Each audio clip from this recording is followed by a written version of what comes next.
दर्शकबिन नमस्कार, स्वागत छ कार्यक्रम माउन्टेन संवाद। आजको माउन्टेन संवादमा पनि हामी एमसीसीमा रहेर संवाद गर्छौँ। एमसीसीको विषयले सत्ता गठबन्धनभित्र निकै नै रस्साकसी चलाइरहेको छ।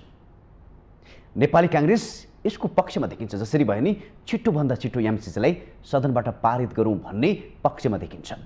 हिजो शनिबारको संवादमा पनि गठबन्धन बीचको संवादमा पनि प्रधानमन्त्री शेरबहादुर देउवाले चाँडोभन्दा चाँडो अब यसलाई सदनमा लानुपर्ने पक्षमा उभिए भने त्यसैगरी समाजवादी नेकपा एकीकृत समाजवादी पार्टीका अध्यक्ष माधव कुमार नेपाल र माओवादी केन्द्रका अध्यक्ष पुष्पकमल दाहाल भने योभन्दा अगाडि कुन पक्षमा हुन्थे, अर्थात् एमसीसीको विपक्षमा नै उभिएका देखिन्छन्। संसदमा लानुभन्दा पहिला यसलाई संशोधन गरेर मात्रै अगाडि बढाउनु पर्छ भन्ने पक्षमा देखिन्छन्। यस्तो धमिल अवस्थामा कसरी अगाडि बढ्छन् तब नेताहरू? के गठबन्धन भत्किने हो भन्ने पनि आकलन हुन थालेको छ। यदि एमसीसी पास गरेको खण्डमा समाजवादी र माओवादी केन्द्र के गर्छ? आज हामी यो पाठमा रहेर संवाद गर्नेछौँ। अझ संवाद बाहिर कस्तो पनि आएको छ भने तीन पार्टी बीच एमसीसी सदनमा लाने सहमति भएको भन्ने संवाद पनि बाहिरेको छ। ठ्याक्कै संवाद के भएको शनिबार आज हामी यो पाठमा रहेर संवाद गर्नेछौँ। त्यसैगरी यो संवाद हुनुभन्दा पूर्व अमेरिकी विदेश सहायक मन्त्री डोनाल्ड लूको जुन संवाद छ नेपालका शीर्ष नेताहरूसँग, त्यो निकै नै धम्कीपूर्ण चेतावनीपूर्ण संवाद रहेको भन्ने पनि समाचार बाहिर आयो। यो हेर्दाखेरि निकै नै जटिल कठिन अवस्था एमसीसीले नेपालको राजनीतिलाई बनाइदिएको छ। अब यो सङ्कटबाट कसरी देशको राजनीतिले निकास पाउँछ? एउटा परियोजनाले आज देशको राजनीति उथलपुथल भएको छ। एमसीसी परियोजनाको बारेमा आम जनतामा ठुलो भरम छ। अझ नेता पिच्छे यसको संवाद फरक फरक छ। कसैले यो देशको लागि हितमा छ, कसैले देशको लागि यो हितकर छैन भन्ने संवाद चौतर्फी रूपमा चलिरहेको छ। यस्तो जटिल अवस्थाबाट गठबन्धन सरकार एमसीसीलाई कसरी अगाडि बढाउन सक्छ, कसरी निर्गलतामा पुग्न सक्छ? आज हामी यो पाठमा रहेर संवाद गर्नेछौँ। फेरि यसको लगत्तै आम निर्वाचन पनि आउँदैछ, स्थानीय तहको निर्वाचन पनि आउँदैछ। यो निर्वाचनले पनि अझ नेताहरूमा अस्पष्टता अधैर्यता देखाएको पनि जस्तो देखिन्छ। उहाँहरूभित्र जुन किसिमको सङ्कट चुनावले पनि ल्याएको छ, यो अवस्थामा निकै नै जटिल गठबन्धनमा देखिन्छ। आज हामी यो पाठमा रहेर संवाद गर्नेछौँ। यदि सम्भवतः पारित भए पनि माओवादी केन्द्र र नेकपा एकीकृत समाजवादीले के गर्छ? गठबन्धनमा बस्छ कि गठबन्धनभन्दा बाहिरिन्छ? आज हामी यी पाठमा रहेर संवाद गर्नेछौँ। संवादको लागि आज हामीसँग जोडिनु भएको छ नेकपा एकीकृत समाजवादी पार्टीकी नेत्री निरा देवी जैरो। अब भने आजको संवादमा उहाँलाई जोड्न चाहन्छु। तपाईँलाई स्वागत छ।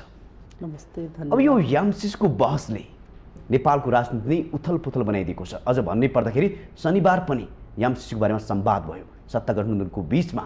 के ठ्याक्कै तपाईँहरू अब एमसीसीलाई सदनमा लाने प्रयास गर्दै हो तपाईँहरू? धन्यवाद। मेरो आजको दिनमा पनि विनम्र अनुरोध छ सम्माननीय प्रधानमन्त्री शेरबहादुर देउवाजीलाई। उहाँको 30 वर्षको सरकार सञ्चालनको यात्रा एकपटक स्मरण गर्नुपर्छ भन्ने लाग्छ। त्यो किन लाग्छ भने कुनै विदेशी सहायता या अनुदान बिना देश चल्दैन भन्ने होइन, या विदेशी सहायतालाई हामी नेपालको राष्ट्रिय हितमा नेपालको बजेटमा कसरी समाहित गरेर लान्छौँ भन्ने त स्पष्ट नीतिमा स्पष्ट पारेको छ। तर प्रश्न रह्यो जुन कन्डिसनमा हामी गठबन्धनको सरकार गठन गर्नमा गयौँ, जुन बेला हामीले प्रतिगमनको विरुद्ध हामी नेपालमा रहेका दलहरू जसरी जेठको 6 गते तत्कालीन प्रधानमन्त्री केपी शर्मा ओलीले संविधानमाथिको कु गर्नुभयो, प्रतिनिधि सभामाथिको जुन कु गर्नुभयो, त्यसको विरुद्ध पवित्र भावनाका साथ यो देशको राष्ट्रियताका निम्ति, यो देशको संविधानका निम्ति, स्वाभिमान स्वतन्त्रता र गणतन्त्रका निम्ति गरिएको यो गठबन्धन हो। यदि हामी यो या त्यो नामले या एउटा विदेशी सहायताका निम्ति यो गठबन्धनलाई नै भत्ताभुङ्ग पार्ने गरी अगाडि बढ्छौँ भन्ने लाग्छ भने हाम्रो राष्ट्रियता के हो भन्ने प्रश्न चिन्ह खडा हुन्छ एउटा। अर्को, हामी आज जुन किसिमको बहसमा छौँ, स्पष्ट तत्कालीन नेकपाको सरकार हुँदा कमरेड वरिष्ठ नेता झलनाथ खनालले को संयोजकत्वमा डाक्टर भीम रावल, कमरेड प्रदीप गेवालीको 3 सदस्यीय कार्यदल बनेर कुन कुन बुदामा के अरे संशोधन गरेर अगाडि जान सक्छौँ भन्ने संशोधन गर्ने कुरा बुझाउनु भएको छ। त्यो आजका दिनसम्म सार्वजनिक किन नगरियो या किन नहुने? किनभने जनतालाई कुनै पनि बहसले ओझेलमा पार्नु हुँदैन एउटा।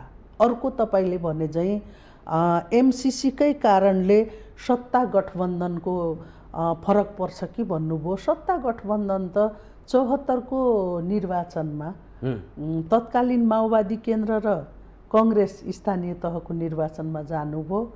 पछि सङ्घ र प्रदेशकोमा हामी तत्कालीन एमाले र एकीकृत माओवादी गयौँ होइन। त्यसैले यो राष्ट्रिय मुद्दा या एउटा विकासीय आयोजनाले हाम्रा गठबन्धन टुट्ने, नेपालको सिङ्गो राजनीतिको समीकरण भत्ताभुङ्ग हुने भनेपछि हाम्रो धरातल के हो भन्ने प्रश्न चिन्ह खडा गरिदिएको छ। त्यसैले छलफल हिजो शनिबार पनि बस्यो। स्वाभाविक रूपले देशी विदेशी शक्तिले गरेको सरकारमाथिको दबाब पनि हामीले हेरेका छौँ। तर त्यसो भन्दैमा नेपालका राजनेताहरू, नेपालका दलहरू त्यति सक्षम छन् जसले एउटा विदेशी सहयोग बिना हामी सत्ता सञ्चालन गर्न सक्दैनौँ भनेर टुट्दैन भन्ने मेरो विश्वास हो। तपाईँले के जोड्यो भने बाहिर संवाद के आएको छ भने, समाचारहरूमा के आएको छ भने शनिबार 3वटा नेताहरू बीच एमसीसीलाई सदनमा लाने सहमति भयो भनेर चाहिँ संवाद बाहिरिएको छ। यथार्थमा के हो यो? हामीलाई त्यस्तो जानकारी छैन। किनभने हिजो पनि छलफलमा बिना निर्णय उठ्नुभयो किनभने भन्ने आएको छ होइन। त्यसैले एमसीसी मैले भने अहिले पनि एमसीसी कुन अवस्थामा अगाडि लाने त भनेर भन्दा जस्तो विश्व ब्याङ्कको कुरा होइन, एमसीसी मात्रै होइन, अनुदान त अरू पनि छ नि नेपालमा। जस्तो मान्नुहोस् न, साधारण कुरा मैले बुझेको, मलाई लाग्छ नेपाली जनताले पनि त्यही बुझ्नु भएको छ। आज किन चौतर्फी एमसीसीको विरोध? प्रत्येक जनताले एमसीसी के हो भनेर अध्ययन कतिजनाले गरेका छौँ। तर एउटा वृद्ध आमालाई गएर सोध्नुभयो भने पनि नेपालमा यो लागू हुनु हुँदैन है भन्ने वातावरण भनेको के हो भने राजनीतिक दलले यसलाई निराकरण र निवारण गर्नुपर्नेमा छताछुल्ल भयो एउटा। किनभने यो आजबाट सुरु भएको होइन, केही समय यतादेखि हो होइन। अर्को कुरा के हो जस्तो लाग्छ भने जस्तो यो भन्दा अरू धेरै वैदेशिक सहायताका अनुदानहरू, वैदेशिक सहायताका लगानीहरूमा नेपालको लेखा परीक्षण गर्न पाउने साधारण कुरा होइन। तर एमसीसी किन त्यस्तो जसलाई नेपालको कानुनले नेपालले गरेको अडिटलाई स्वीकार नहुने या अमेरिकाको आफ्नो कानुन प्रयोग हुने भन्दा डराएको विषय हो नि होइन। अनि त्यो विषयलाई लिएर राजनीतिक दलमा एक आपसमा बाजाबाज गर्नुपर्छ जस्तो लाग्दैन। त्यसैले समग्र नेपालीले बुझ्ने कुरा के हो भने यदि हामी अनुदान या यो आयोजना हामी निरन्तरता दिएर बढाउँछौँ भने नेपाल अनुसारको लेखा परीक्षण अमेरिकाले पनि स्वीकार्नुपर्छ भन्ने साधारण कुरा हो। तपाईँले फेरि के कुरा स्मरण गराउन चाह्यो भने शनिबारको संवादमा 3 नेताहरू बीचको संवादमा प्रधानमन्त्री शेरबहादुर देउवाले सदनमा लानिदिनुहोस्, त्यहाँ तपाईँहरू बहिष्कार गरे पनि यसलाई सदनमा लानिदिने वातावरण बनाइदिनुहोस् भनेर चाहिँ नि अनुरोधमा सहमति भएको भन्ने बाहिर संवाद आएको छ। तपाईँलाई यसबारे थाहा छ कि छैन? थाहा हुने नहुने भन्दा पनि गम्भीर प्रश्न के हो भने सम्माननीय प्रधानमन्त्री शेरबहादुर देउवा नेपाली काङ्ग्रेसको सरकारमा हामी गएको होइन। यो देशको रक्षाका निम्ति, यो देशको हितका निम्ति गठबन्धनको सरकारमा को प्रधानमन्त्री हो। सदनमा ल्याउने र नल्याउने भन्दा आज सिङ्गो नेपाली दुई भागमा विभाजन भएको छ।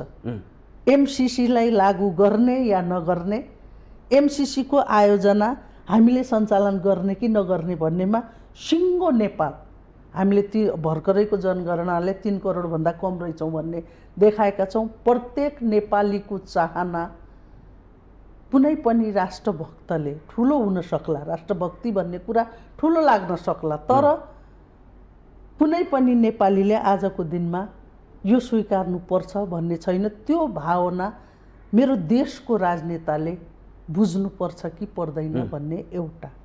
अर्को कुरा, आज मानिलिनुहोस् अमेरिकाले या कुनै पनि देशले एउटा अनुदान र सहायता दिँदा मेरो कानुन लागू हुनुपर्छ भन्यो भने परस्परमा नेपाली त वरर पर दुईटा छिमेकी देशको बिचमा छौँ हैन। एउटा ऊर्जा र सडक बनाउने परियोजना नै हो। साधारण तरिकाले क्याबिनेटमा लगेर पास गरेर सम्बन्धित मन्त्रालयले अगाडि बढाउन सक्थ्यो यो आयोजना।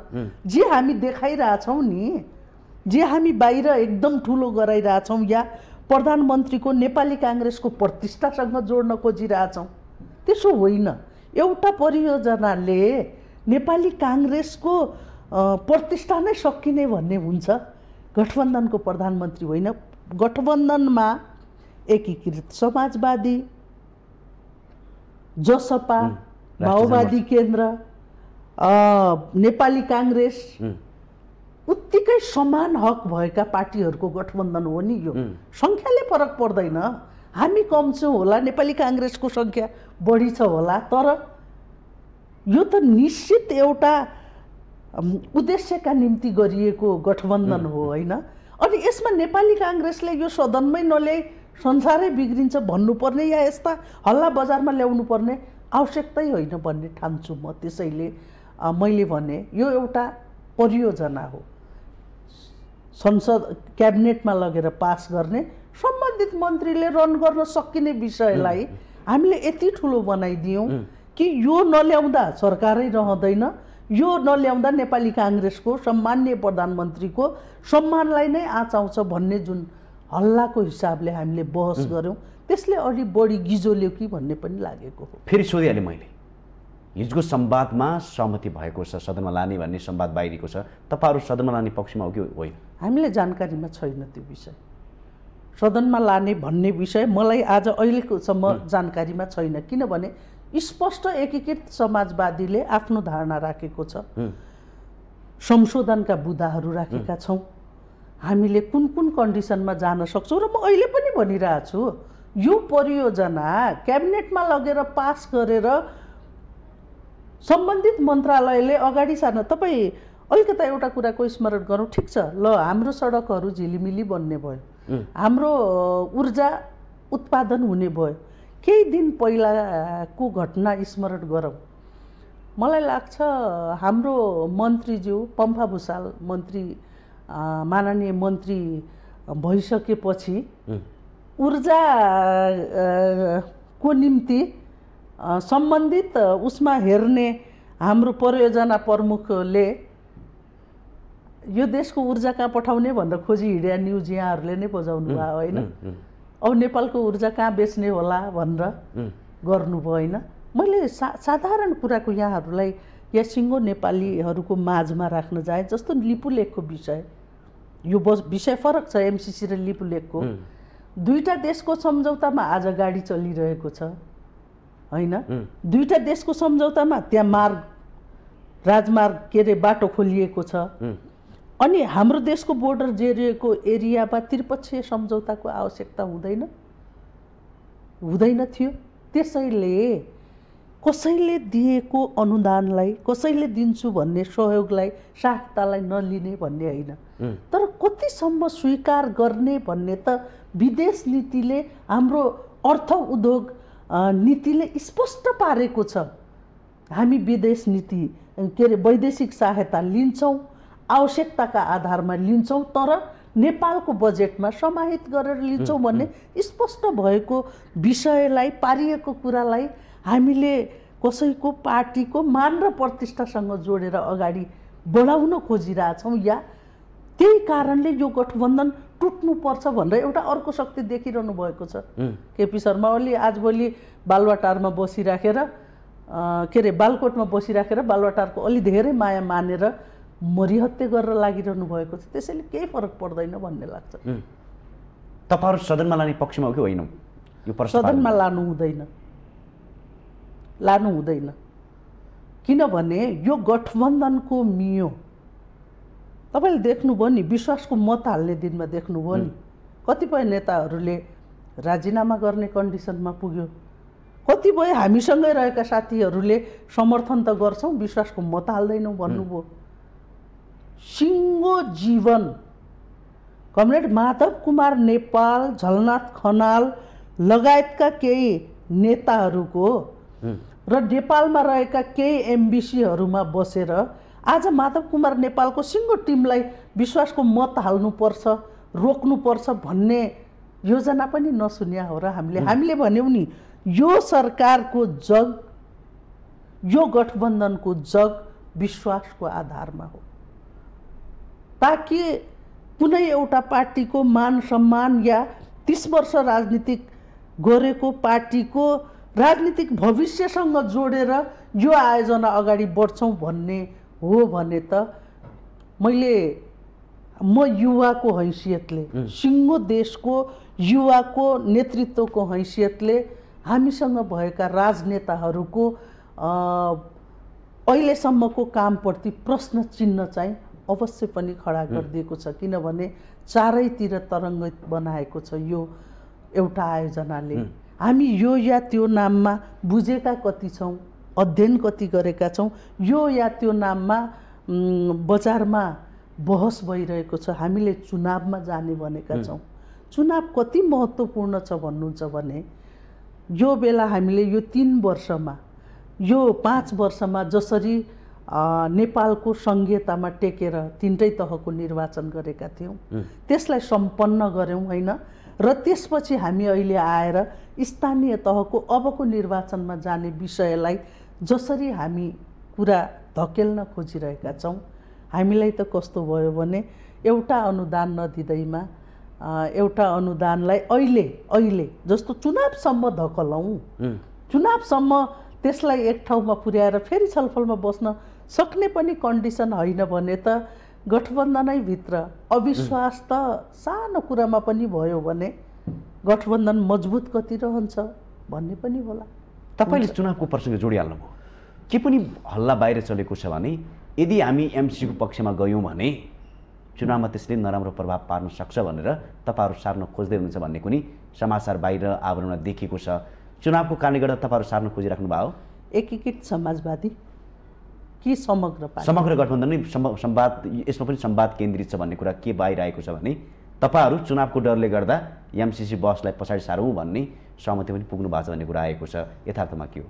होइन, त्यो चुनावसम्म सार्ने या नसार्ने भन्दा तपाईले भन्नु खोज्नु भए सठिक उत्तर के हो भने गठबन्धन के हुन्छ या एमसीसी टेबल भइसकेपछि गठबन्धन रहन्छ कि नरहन्छ भन्ने होला। त्यसैले यो विषयले मेरो छोटोमा उत्तर गठबन्धनलाई फरक पर्दैन।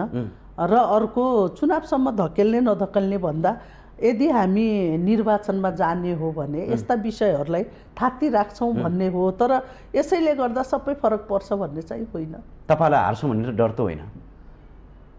हार्ने र जित्ने त हामी 74 को निर्वाचनको अलिकता स्मरण गराउन चाहन्छु म। होइन, एमसीसी को पक्षमा तपाईहरु उभिनु भयो भने आम जनताले तपाईलाई चाहिँ नि साथ नदिलान् भन्ने तपाईलाई डर हो कि भन्न खोजे कि? महत्त्वपूर्ण प्रश्न उठाउनु हो।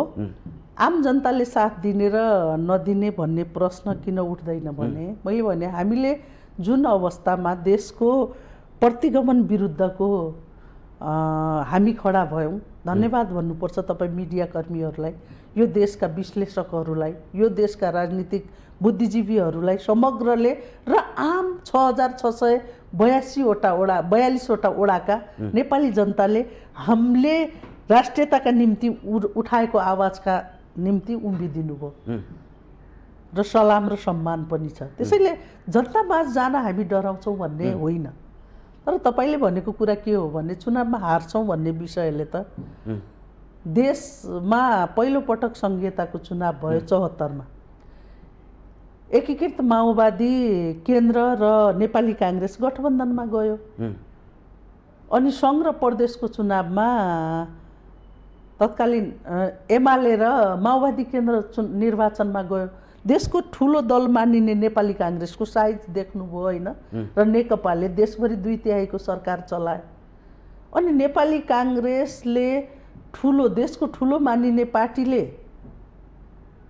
एउटा निर्वाचनमा हार्दा फरक नपर्ने अनि हामी अरू कोही पार्टीहरू जनताको सामुन्ने जाँदा जनताको अदालतमा जाँदा हार्छौँ भनेर डराएर चुनावबाट भाग्ने कुरा पनि हुनसक्छ र राजनीतिक जीवनमा।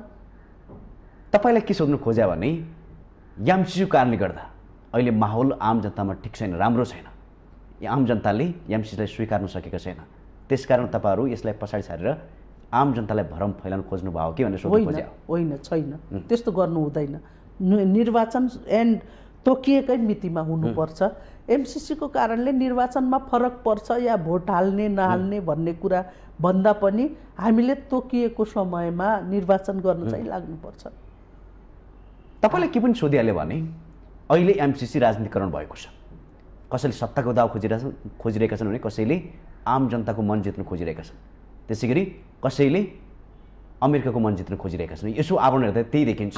साँच्चै कि राष्ट्रको हितमा हो या हितमा छैन भन्ने संवाद खासै देखिँदैन।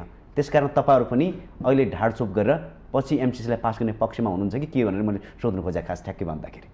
होइन, कसले कसलाई खुसी पार्न खोजिया छ भन्ने त अब व्यक्तिका विषयमा भन्न चाहँदैन म। पूर्व प्रधानमन्त्रीहरूले बोलिरहनु भए स्पष्टै यहाँहरूको मिडिया मार्फत आइरहेछ होइन। कसले कसलाई खुसी पार्छ भने मेरो एउटा साधारण कुरा के छ भने साँच्चै हामी आज एउटा परियोजना नल्याई हाम्रो दलको सम्मान नै सकिन्छ भन्ने गरी गयौँ भने हामीसँग दुईटै छिमेकी राष्ट्रहरू छन्। सहायता त हामीसँग रहेको जस्तो चीन र भारत भनौँ न होइन, त्यसको माझमा पनि छौँ। अन्तर्राष्ट्रिय सम्बन्ध पनि कायम राख्छौँ, पञ्चशीलताका आधारमा पनि कायम राख्छौँ अनि जताबाट अनुदान ल्याउने गर्छौँ, जताबाट सहायता ल्याउँदै गर्छौँ। ती सबैले भने कानुन मान्दै गयौँ भने के हुन्छ नेपालको हैसियत? यो त तपाईँहरूलाई थाहा होला नि। नेपालको हो कम्तीमा पनि अहिलेको गठबन्धनमा रहनुभएका दलहरूले त्यो बुझ्नु भएको छ। त्यसैले मलाई लाग्छ यो विषयलाई हामीले अलिक बढी त्यसमा गठबन्धनमा रहेका शीर्ष नेतृत्वहरूको कमजोरी पनि देखिन्छ। किनभने यस्ता विषयहरूलाई छताछुल्ल बाहिर ल्याउने या एउटा सहमतिमा यसो गरौँ भन्नुपर्ने थियो। स्वाभाविक रूपले जब राजनेताहरू टक्कसँग अडिएर, हामीलाई थाहा थियो नि नेपालको अदालत देख्नु भएको थियो 77 फागुन 23 गते 3 वर्ष एक भएको पार्टी आफ्ना ठाउँमा जाऊ भनेकालाई दुईटा पार्टी झन्डा समाएर सडकमा गएको देख्नु भएको छ। तर 78 को असाढको 28 गते कम्तीमा पनि 149 जनाले हस्ताक्षर गरेर अदालतमा बुझाए बापतको निर्णय भयो। 76 5 बमोजिमको निर्णय भयो हामीलाई होइन। त्यसैले यस्ता प्रकृतिमा गुज्रिरहेको बेला हामी यावत एउटा आयोजनाले सिङ्गो नेपालको राजनीतिकमा तरङ्ग बनाउने, सिङ्गो नेपालको जग नै हल्लाइदिने हो भने हामी कति पानीमा छौँ भन्ने पनि त महसुस गर्नु पर्यो। एउटा अर्को के छ भने साधारण कुरा, हिजो तपाईँ सम्झौता गर्नुभएको छ, केही वर्ष कतिपय किसिमले बजेट यो या त्यो नामले अगाडि बढेको छ, तर त्यो बिचमा यति धेरै मिडियाबाजी हुँदैन, यति धेरै यी कुराहरू आउँदैन। तर आज कतिखेर सभामुखलाई फाल्छौँ भन्छौँ, कतिखेर हामी सभामुखलाई महाअभियोग लगाउँछौँ भन्छौँ होइन। आज नागरिकताको विषय प्रमुख होइन, आज निजामती कर्मचारी ऐन अगाडि बढाउने बेला, यो विधेयक अधिवेशन चल्ने बेला, जनताका विधेयक अधिवेशन सदनमा आउने बेला नारा जुलुस गरेर बन्द गर्छौँ, तर एमसिसी ल्याऊ भनेर हिजोका प्रतिगमनकारीहरू बालकोट छोडेर बालुवाटारमा सल्लाह गरेर जान्छौँ भन्ने त के हुँदैछ? या गठबन्धन तोड्ने नाममा या यो या त्यो नाममा पुस 5 गते तत्कालीन प्रधानमन्त्रीले बोलेको कुरा निर्वाचनमा जानुपर्छ भनेर 3 वर्ष सङ्घीयतामा स्वीकारेर आफूलाई प्रधानमन्त्री बनाएका व्यक्तिले जे गराउन खोजिरहनु भएको छ त्यही हुन सक्ने सम्भावना हुन्छ। त्यसैले यस्ता तरल राजनीतिक पैदा गरेर एक आपसमा शङ्का गरेर जाने वातावरण छैन गठबन्धनलाई। त्यसैले मलाई लाग्छ यहाँले के सुन्नुभयो, मलाई लाग्दैन सदनमा एमसिसी पेश हुन्छ भन्ने लाग्दैन। म आम नेपालीको मनसाय पनि बुझिरहेकी छु, त्यो सम्माननीय प्रधानमन्त्री शेरबहादुर देउवाले पनि बुझ्नु भएको छ। त्यसैले यो आउँदैन भन्ने हो, किनभने यो नेपाली काङ्ग्रेसको भाग्य भविष्य मात्रै होइन, सिङ्गो नेपालीहरूले जान्न चाहेको विषय भएका कारणले यो ल्याउनु हुँदैन भन्ने हो। तपाईँले पनि अघि के कुरा जोड्नुभयो, यस्तो किसिमको अवस्था कसरी सृजना भयो, जटिल अवस्थामा छौँ भने तपाईँले के सङ्केत गर्न खोज्दै हुनुहुन्थ्यो। 50 अर्बको यो परियोजनाले देशको राजनीति उथलपुथल, अझ भन्नै पर्दाखेरि सम्माननीय प्रधानमन्त्रीदेखि लगायत विभिन्न व्यक्तिलाई धम्की आयो भनेर पनि भनिएको छ, समाचार बाहिरिएको छ। यस्तो किसिमको असहज परिस्थिति एउटा परियोजनाले कसरी बनायो र कसरी तपाईँहरू यहाँसम्म आइपुग्नु भयो? परियोजनाले बनायो या हामीले खेल्ने मौका दियौँ भन्ने पनि हो। तपाईँले नै स्पष्ट पार्नु पर्यो नि त नेपाली जनतालाई त। यहाँनिर कसरी आयो भन्नुभन्दा पनि म यो 2-4 दिन यता म एउटा समितिमा पनि भएको कारणले पुँजीगत लगानीको विषयमा हामी समितिमा नीतिगत व्यवस्थामा छलफल गरिरहेछौँ र आयल निगमकै यो सबै कुरा गरिरहेछौँ। एउटा ठुलो प्रश्न चाहिँ चिन्ह चाहिँ कहाँनिर खडा भएको छ भने मैले के जोडिया एकदम हजुर, प्रधानमन्त्रीलाई नै धम्की आयो भनेर समाचार अहिले छ्यापछ्याप्ती लेखिएको छ। तपाईँलाई पनि थाहा होला यो कुरा। प्रधानमन्त्री लगायत माओवादी केन्द्रका नेता नेकपा एमालेलाई अमेरिकी सहायक विदेश मन्त्री डोनाल्ड रूले धम्कीपूर्ण संवाद गरे भन्ने समाचार बाहिरिएको छ। यो परियोजना यति बलवान कसरी भयो? नेपाल स्वतन्त्र, अखण्ड र सार्वभौम सत्ता भएको देश हो। कुनै पनि राष्ट्रले परियोजनाका नाममा या यो या त्यो नाममा नेपालको प्रधानमन्त्री या कसैलाई गैर जिम्मेवार तरिकाले त्यस्ता अभिव्यक्ति दिन्छन् भने तत्काल घोर आपत्ति जनाउनु पर्छ। तत्काल यसको हामीले यसको माग्नु पर्ने हुन्छ। किनभने मैले भने नि यो परियोजना मैले अलिकता यहाँलाई किन भने हिजो अस्तिदेखि हामी केही छलफलमा बसिरहेका छौँ। हामीले कस्तोसम्म बनाइदियौँ या यसरी धम्कीपूर्ण रूपमा आउने फोन यदि हो भने सार्वजनिक गर्नुपर्छ। हेर्नुहोस्, यस्ता विषय आयो र भन्यो भनेर मिडियामा आउँदैमा मान्नुपर्छ भन्ने लाग्दैन। राष्ट्रिय जनमोर्चा पार्टीका अध्यक्ष चित्रबहादुर केसीले पनि प्रश्न पारेका छन्, धम्की आएकै हो भनेको छन् उहाँले। आएको हो भने यो आपत्तिजनक विषय हो। उहाँ पनि तपाईँहरूसँगै हुनुहुन्छ? हामीसँगै हुनुहुन्छ।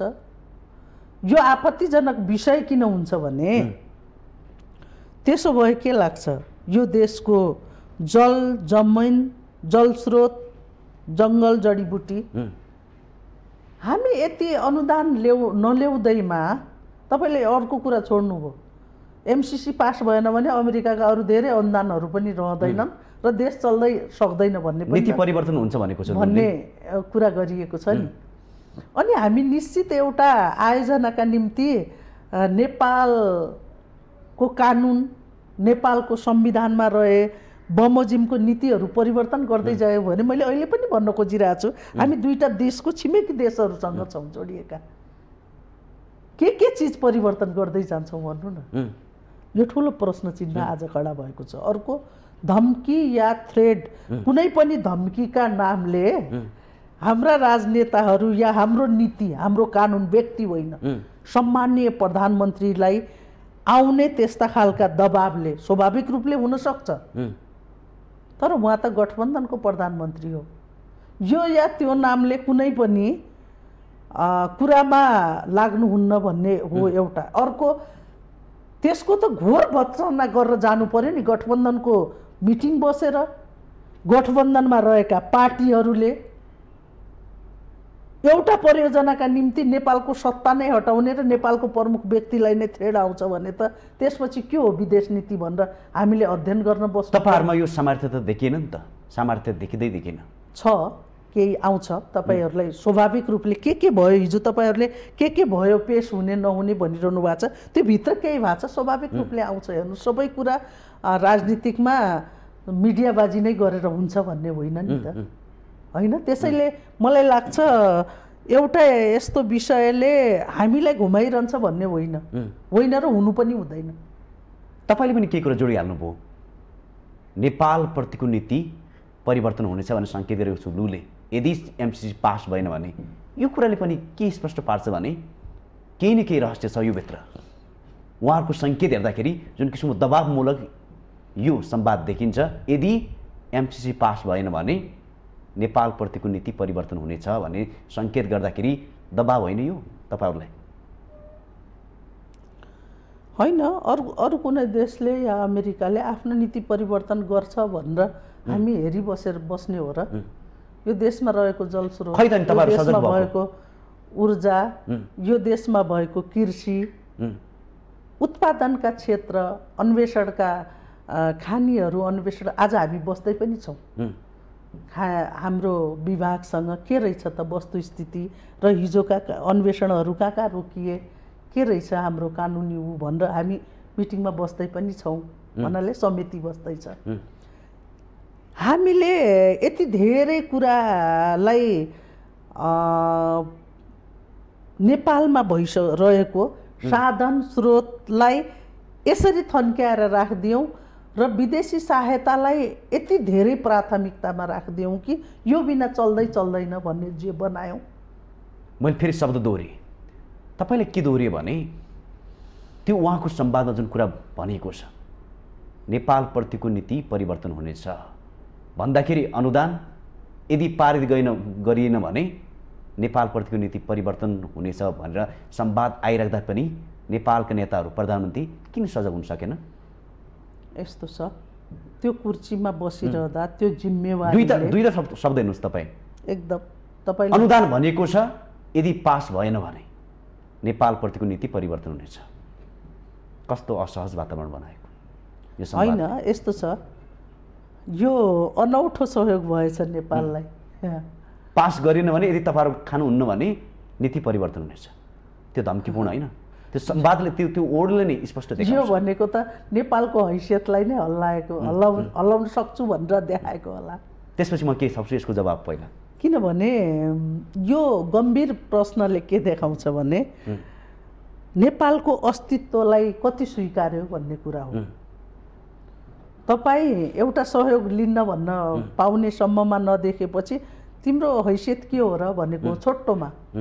त्यसैले नेपालका आफ्ना नीतिहरू छन्, अन्तर्राष्ट्रिय सम्बन्ध कसरी कायम राख्ने भन्ने छ, पञ्चशीलताका आधारमा अगाडि जाने भन्ने छ, होइन? त्यो उसको देशको समस्या हो, हाम्रो देशको हो चाहिँ लाग्दैन मलाई। किनभने मैले भने नि परस्परमा रहेका मित्र देशहरू, परस्परमा रहेका सम्बन्धका देशहरू कसरी जाने भन्ने त हाम्रो त अन्तर्राष्ट्रिय सम्बन्धको स्पष्ट नीति छ। हामी कसरी जान्छौँ या वैदेशिक सहायता अनुदान नेपालको बजेटमा कसरी समाहित गरेर लाने भन्ने स्पष्ट पारेको छ। त्यसैले उसले के भन्यो, कतिसम्म धम्की दिन्छ त्यो उसको टाउको दुखाइको विषय हो, हाम्रो बन्नु हुँदैन। हामी त आजको अवस्थामा चुनावमा कसरी जाने। तर तपाईँहरूको जवाब स्पष्ट भएन। तपाईँहरूले अझै यसलाई के लिनु भएको रहेछ नि, उहाँले सुझाव सल्लाह दिएको भन्ने नेपाली नेताहरूको जवाब आयो कि तपाईँहरूको खै त स्ट्रेन्थ, तपाईँहरूको सामर्थ्य खै त भन्न खोज्यो कि? सुझाव सल्लाह तपाईँकै छेउमा आएर तपाईँको जमिनै तान्छु भनेर दिने खालका सुझाव सल्लाहलाई पनि सुझाव सल्लाह मानिरहन्छौँ भने त तर तपाईँहरूले मान्नुभयो नि त फेरि? होइन, मान्दैनौँ, मान्नु पनि हुँदैन। मानिसके त्यस्ता गैर जिम्मेवार कुराले फरक पर्दैन, किनभने हामीसँग अन्तर्राष्ट्रिय सम्बन्ध भने अमेरिकासँग मात्रै हो र? नेपालको अन्तर्राष्ट्रिय सम्बन्ध भने अमेरिकासँग मात्रै हो र? मैले अहिले पनि भनिरहेको छु। कहाँनिर भनिरहेको छु भने, या मैले बुझाउन मेरो कुरामा कहाँनिर उ भइरहेछ भने, हामीसँग छिमेकी देशहरू दुईतिरको बिचमा छौँ हामी अहिले पनि। र अमेरिकाको एउटा परियोजनाका कारणले गर्दा नेपाल नीति नै परिवर्तन गर्छ भन्यो भने र हामी त्यही जगमा उम्बिएर हिँड्यौँ भने हामीसँगै जोडिएका अरू देशले जसले अहिले साँच्चै सहयोग गरिरहनु भएको छ त्यो कुरा स्वीकार्दै गयौँ भने नेपाल नेपालको कन्डिसनमा रख्छ कि रहँदैन, नेपालको यो संविधान, नेपालको कानुनलाई टिकाउन सक्छौँ कि सक्दैनौँ, ठुलो प्रश्न भएको छ। तपाईँले यो जोडिहाल्नुभयो, यो देशको स्वाधीनताको लागि होइन। प्रधानमन्त्री कयौँ पटक भने मलाई बाध्यताकारी भयो।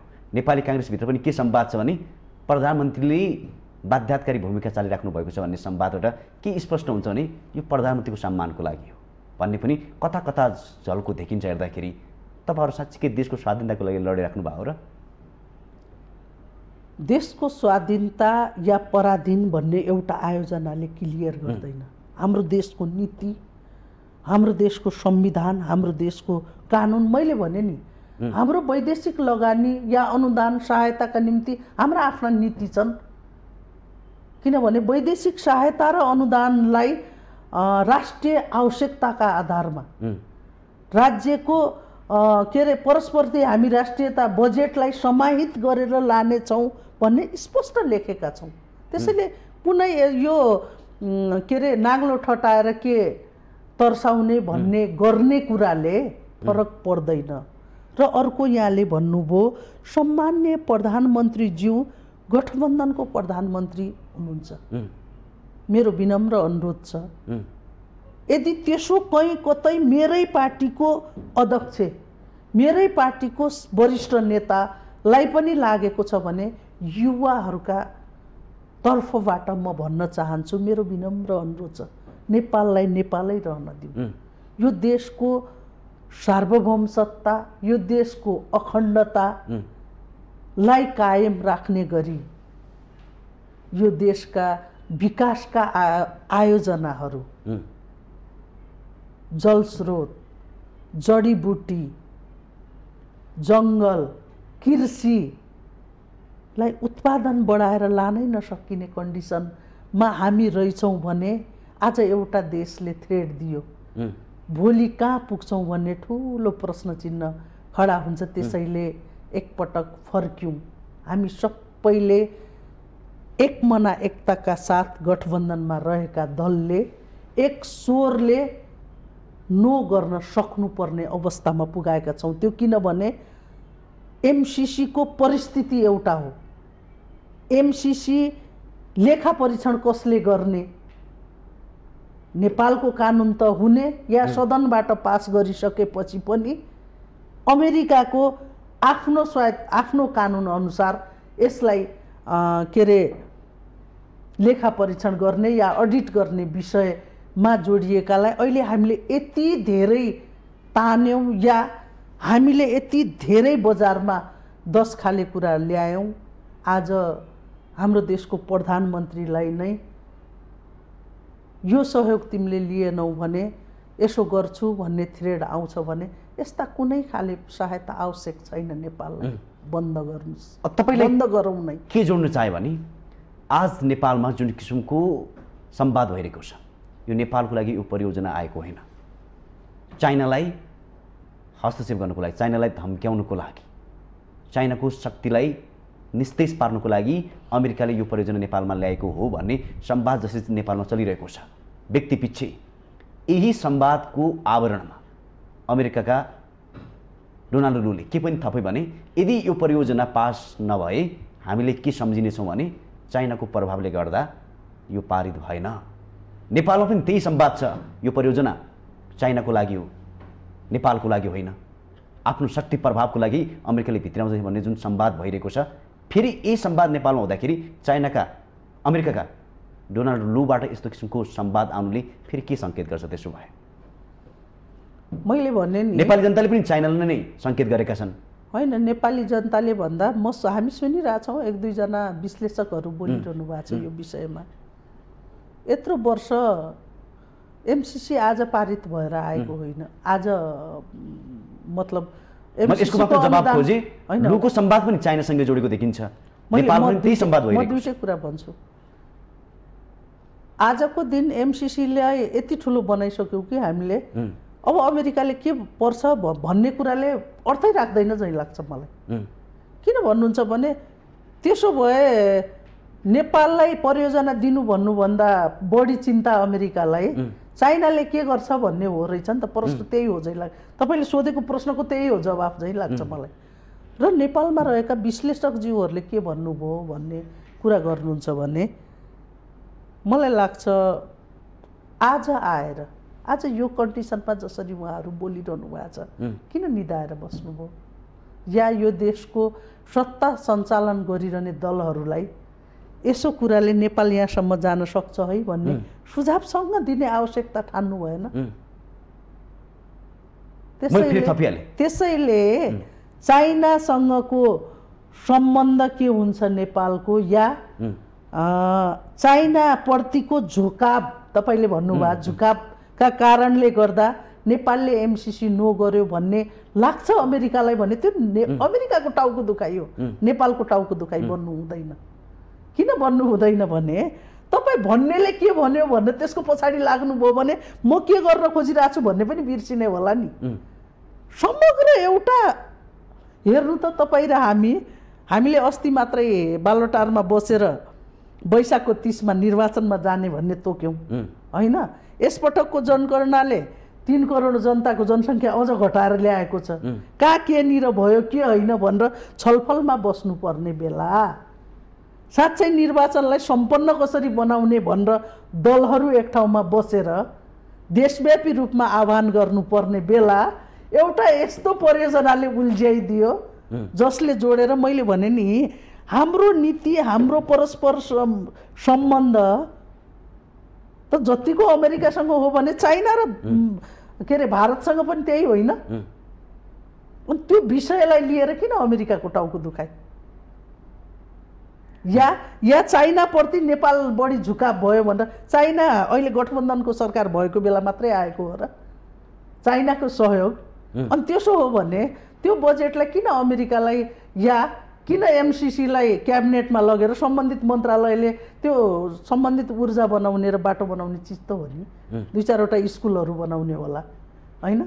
अनि त्यो चिजलाई त्यति ठुलो मान्नुपर्ने? एनसिएलको ट्याक्स देखाइदिनु भएको छ त प्रेमाले, क्यासिनोहरूदेखि लिएर हाम्रो यहाँ व्यवसायिकहरूले चुहावट गरेको करहरू उठायो भने त त्योभन्दा डबल आउने हैसियत त रहेछ नि।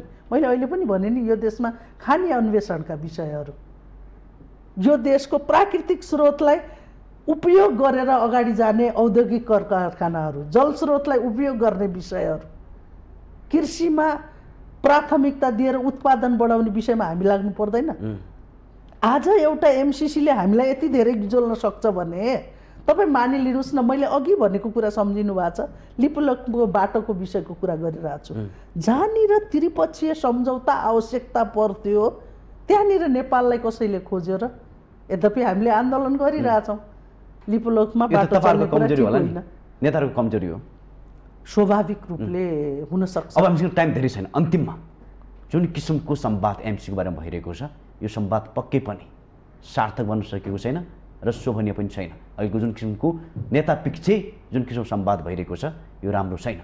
अब यसको निकास के हो त अन्त्यमा? त्यसो भए यसको निकास भनेको देशको प्रधानमन्त्री सम्माननीय शेरबहादुर देउवाजीले कम्तीमा पनि आजको युवाहरू हिजोको जस्तो काठमाडौँमा बसेर एकचोटि चुनावमा जाने है भन्यौँ भने दलहरू एक ठाउँमा आउने अवस्था छैन। हामी काठमाडौँमा बसेर या हामी देशको राजनीतिक यहाँ बसेर आकलन गरिरहेछौँ, तर हामीसँगको बाजुराको कुनामा बस्ने, दार्चुलाको कुनामा बस्ने र झापाको कुनामा बस्ने जनता त्यत्तिकै सचेत छ।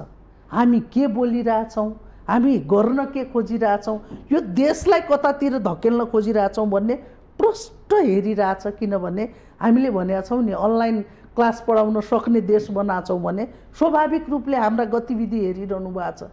त्यसैले ढुक्कसँग अडिनुहोस् प्रधानमन्त्री। स्वाभाविक रूपले अनुदान लिनु हुँदैन या आवश्यक छैन भन्ने होइन। नेपालीले आजको दिनमा रुचाएको भनेको एमसिसी जस्ता अरू कुनै पनि परियोजनाले नेपालको राजनीतिकलाई नहल्लाओस् भन्ने यो देशका युवाहरूले समग्र गठबन्धनमा रहेका दलका आम जनताले चाहेका कारणले गर्दा अडिनुस्। फेरि आउला जाला परियोजना आवश्यकताका हिसाबले अगाडि लान सकिएला, तर राष्ट्र राष्ट्रियता अखण्डतालाई बचाएर गयौँ भने कम हुन सक्छ। नाकाबन्दी परेका देश हो, आज होइन, नाकाबन्दी यो पछिल्लो चोटि होइन, अलि पहिला पनि स्वीकारेका हौँ। त्यसैले मलाई लाग्छ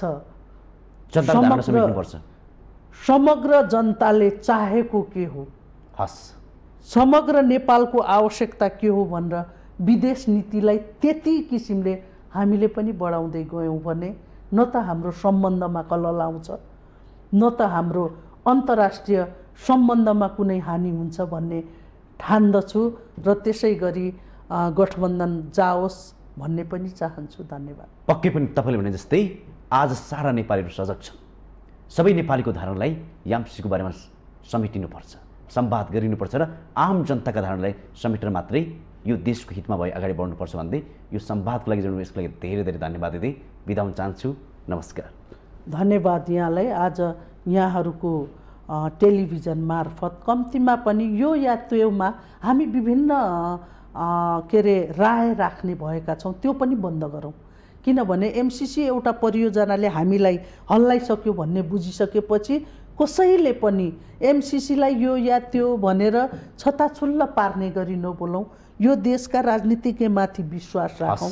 उहाँहरूले यदि ट्र्याक आउट हुन खोज्नु भएको छ भने यसो गरौँ है भनेर साङ्केतिक प्रेसर क्रिएट गरौँ, जुन हाम्रो दलले त आजदेखि हामी देशव्यापी रूपमा आन्दोलनमा जाने कुरा नै गरेका छौँ। त्यसैले मलाई लाग्छ, मेरो विनम्र अनुरोध छ सम्माननीय प्रधानमन्त्रीज्यूलाई, यो या त्यो एक दुईवटा फोनले हामीलाई हल्लाउने हैसियत छैन। त्यसैले हामीले जसरी आजसम्म बढेका छौँ यो देशलाई निकास दिने किसिमले बढौँ भन्ने चाहन्छु। धन्यवाद। हस्, पक्कै पनि दर्शकबिन, आज सारा नेपालीहरू बीचमा एमसिसीको बारे निकै नै गलत धारणा छ। त्यसकारण यो विषयमा गम्भीरतापूर्वक अगाडि बढ्नुपर्ने आवश्यकता छ भन्दै आजको कार्यक्रमबाट म कार्यक्रम सञ्चालक खगेन्द्र विष्ट बिदा हुन चाहन्छु।